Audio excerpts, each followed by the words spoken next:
রিক্সা মার্কা দেখে দেখে সিলমারো সব। বিসমিল্লাহির রহমানির রহিম।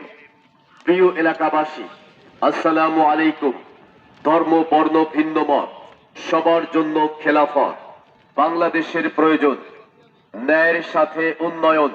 আসছে আগামী 12ই ফেব্রুয়ারি ত্রয়োদশ জাতীয় সংসদ নির্বাচনে কিশোরগঞ্জ 4, ইটনা, মিঠামই, অষ্টগ্রাম আসনে বাংলাদেশ খেলাফত মজলিস মনোনীত সংসদ সদস্য পদপ্রার্থী সৎ, যোগ্য, আল্লাহভীরু, সমাজ সেবক, শিক্ষা অনুরাগী, এলাকাবাসীর অতি আপন মানুষ, সন্ত্রাস ও মাদকের বিরুদ্ধে সোচ্চার, গরিবের বন্ধু, আপনাদের সুপরিচিত বাংলাদেশ খেলাফত মজলিসের কেন্দ্রীয় শুরা সদস্য আলহাজ মাওলানা খায়রুল ইসলাম ঠাকুর ভাইকে আপনার মূল্যবান ভোটটি রিকশা মার্কায় প্রদান করে কিশোরগঞ্জ 4 আসনে এমপি হিসেবে জয়যুক্ত করুন এবং দুর্নীতি, চাঁদাবাজ মুক্ত, ইনসাফ ভিত্তিক সমাজ প্রতিষ্ঠা ও হাওরবাসীর পরিকল্পিত উন্নয়নের লক্ষ্যে সকলের সহযোগিতা করুন। কিশোরগঞ্জ 4 থাকবে নতুন